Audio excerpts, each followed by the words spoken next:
Sinubukan niyo na po bang lumapit sa iba? Lumapit po ako, kaya lang, hindi na, siguro yun lang po talaga yung kasalanan nila.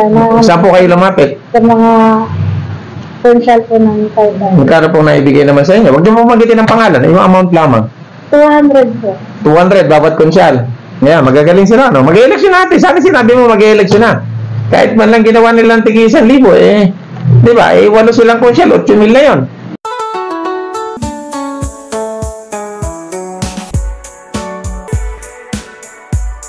Sa ngalan po ng Nyobang Lingkod Kap Edward at sa programang Munting Hiling, magandang araw po sa inyo lahat.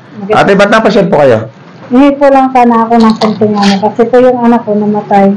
Sa laki po kasi ng kailangan namin bayaran sa ano. Hindi pa po kami masyado nakakalito sa kapahalan. Anong babayaran? Saan pong babayaran? Sa service po ng punerarya. Sa punerarya? Ano po bang punerarya? Ang St. Clair po. St. Clair. Ano po kinamatay ng inyong anak? Heart attack po. Ilang taon na po bang inyong anak? 27 lang. 27, may pamilya na rin po. Opo. Ay, nasaan po kayo nakaburo lang inyong anak? Diyan po sa Block 55. Block 55. Kailan po ba libing? Target po sana namin ng Sunday. Sa Sunday po libing. Magkano po babayaran niyo sa punerarya? Ang nakapag-down pa lang po kami ng 25. 25,000. Eh, magkano po bang hinihingi sa inyo? Kasi po yung kinuha ko po sa Masbate kasi wala naman po talaga sa total. Galing pa ng Masbate ang inyong anak. Dinala niyo pa po dito. Opo. Kasi wala naman po talaga siyang total yung kamag-anak doon. Nakapag-asawa po kasi siya. Kaya doon po siya nanirahan. Sa Bicol. Masbate po. Walang kakaya naman yung pamilya. Pero dinala niyo pa po dito. Dahil ganyan talagang magulang, kayang anak, kahit na namayapa na, kahit may hirap po sa buhay, gusto nila makapiling pa rin kahit sa uling sandali. Kaya si Ate Sally, galing pa po ng probinsya ng Bicol ang kanyang anak, dinala pa po dito sa probinsya ng Rizal, sa bayan ng Taytay, upang dito po muling pagburulan, lamayan, at makapiling po nila sa uling mga sandali. Magkano pa po bayaran ninyo sa punerarya? 25 pa po. 25? Ba't ganun po kalaki? 50,000 po hiningi, kasama na yung ano? Kasi po, sinundo pa po kami niya, wala kami sa Pilar. Sa Sorsogon. Galing pa po ng Sorsogon, dinala po dito. Okay. Kaya ang hiningi po sa inyo ay 50,000. Para yung naibigay nyo pa ay 25,000. Sinubukan nyo na po bang lumapit sa iba? Lumapit po ako, kaya lang, hindi na, siguro yun lang po talaga yung kasalanan nila. Saan po kayo lumapit? Sa mga potential po ng Taytay. Magkano po naibigay naman sa inyo? Huwag nyo po magitin ng pangalan, yung amount lamang. 200 po. 200 bawat konsyal. Yeah, magagaling sila, no? Mag-eleksyon natin. Sana sinabi mo mag-eleksyon na. Kahit man lang ginawa nilang tigi 1,000, di ba? 8 silang konsyal, 8,000 na yun. Kaya nga po kaya parang nag-disappoint po ako sa kanila kasi parang sila po talaga yung hinalal ko, pero May kamag-anak ang nakaupo doon natin, sila nga po.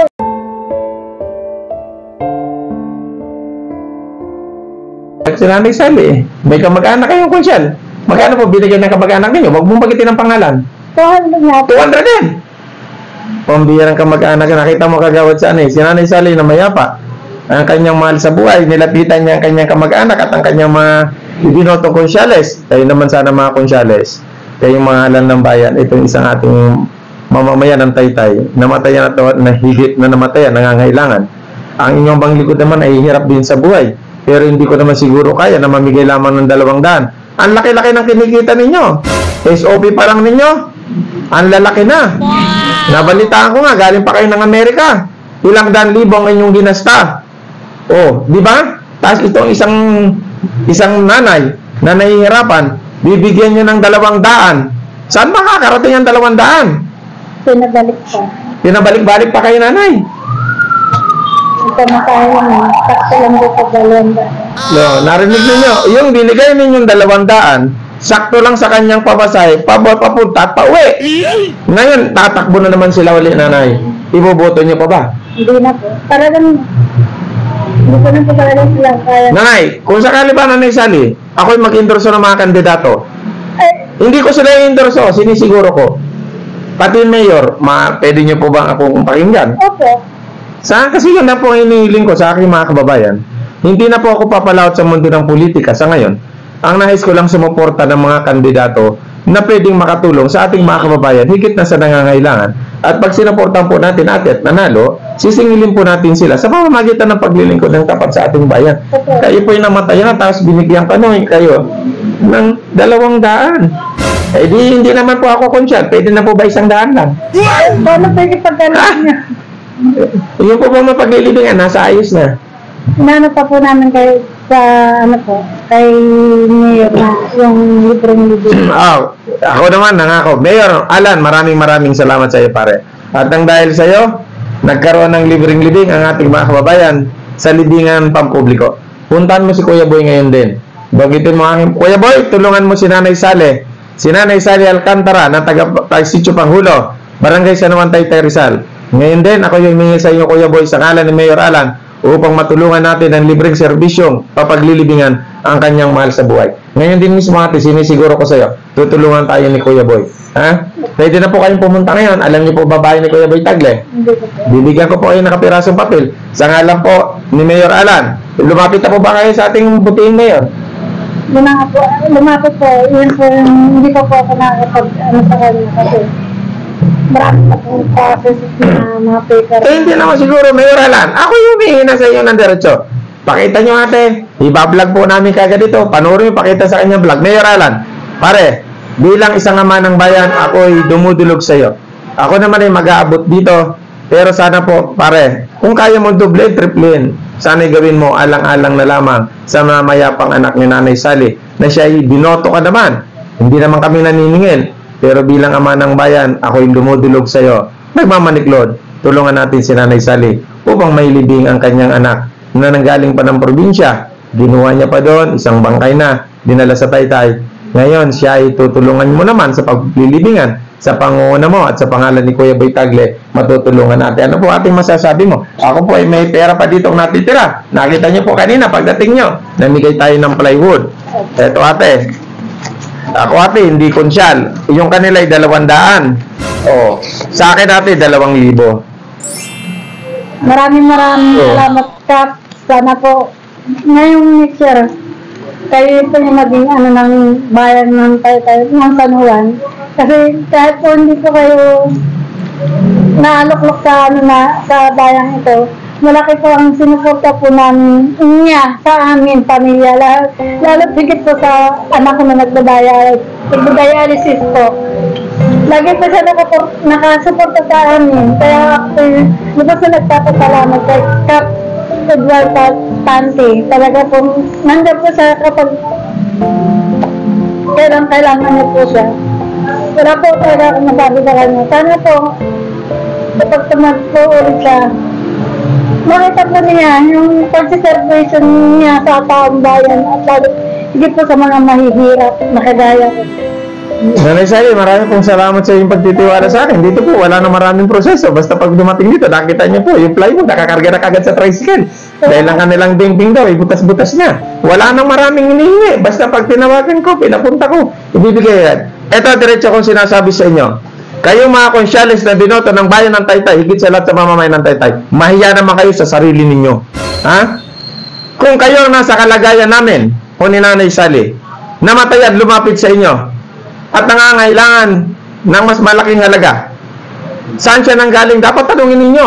Nanggaling sa floodway, magkano pamasahe? Papunta sa inyo. Pababalikin nyo? Bibigyan nyo? 200? Siya may sabi. At hindi lang si Nanay Sally ang may sabi. Lahat ng pumupunta dyan sa inyo, bibigyan nyo ng 200. Mga walang hiya kayo. Di ba? Kaya sana Nanay Sally, ako'y mag-i-endorso ng mga politiko sa darating na Mayo sa Butuan sa 2025. Sana po, asahan ko po sa ang inyong suporta sa lahat ng kandidatong aking i-endorso. Nanay Sally, sabihin mo kung totoo, hindi totoo sinabi ko. Totoo, di po ba? Totoo po, kasi kahit hindi po talaga siya naluklok sa bayan to, siya po talaga sumusuporta sa amin. Lalo na higit sa pamilya ko. Sana po. Sana nakikita ko po lagi yung mga niya, na marami po talaga siya sinusuportahan kahit hindi po bayan ng Taytay na nangangailangan, dumubulog po kayo. Kaya po natutulungan. Tingnan nyo, lalapit sa inyo, kumpleto pa ng papel, tapos bibigyan nyo ng 200 kung ano-anong hinihingi ninyo. Oh, ito pagkukuha lang ng mga sertifikasyon na to, gaano nakalaki ang kanyang dinasta. Hihilingan nyo ng mga katibayan na siya'y namatayan. Di ba? Tapos bibigyan nyo 200. Oh, salamat. Nagbigay kayo ng 200. Maraming salamat. Pera din naman yon. Kaya lang kung kayo nasa kalagayan namin o nasa kalagayan niya, nangangailangan, pababalikin nyo na 1-2 beses, bibigyan ng 200. Karapat-dapat ba yan? Kayo na po mga taong bayan, i-komento nyo po sa vlog na ito. Kung maliban po ang aking sinabi, ipagpatawad po ninyo. At kung tama po, mag-komento po kayo. At ako ay nagagalit sa kanila. Ako man po ay baon sa utang. May mga kaso kong istapa noong mga nakaraang taon. Hinarap ko at aking binayaran. Hindi ko po kinakaya na ako'y baon sa utang. Mas nakakayang ginagawa niyo mga konsyalis kung sino man kayo. Ang kawalang hiya na ginagawa ninyo sa ating mga kababayan. Kaya ako, hindi man ako papalaot sa mundo ng politika sa darating na eleksyon.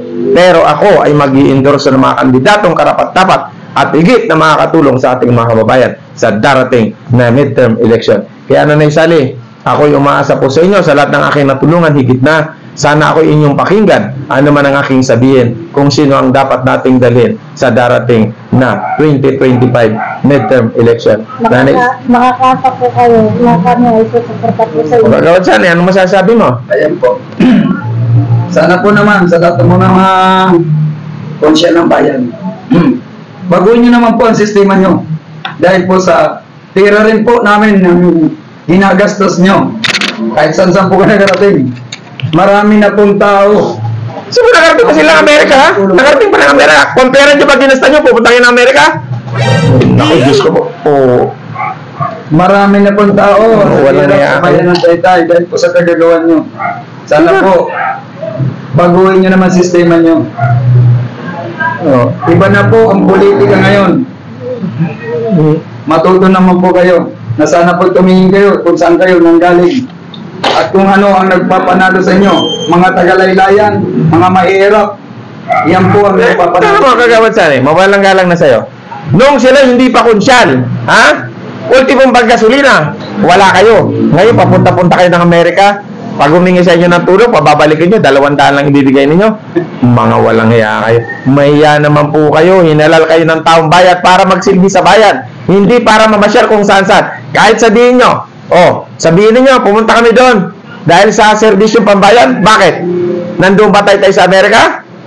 Nandun ba tayo sa ibang bansa? Ang taytay na nanatiling nasa Rizal, wala kung saan-saan. Di ba? Sige, magalit kayo sa akin kung gusto ninyo. Wala akong pakialam. At wala naman akong dapat ikatakot dahil ang sinasabi ko ay pawang katotohanan lamang. Di ba?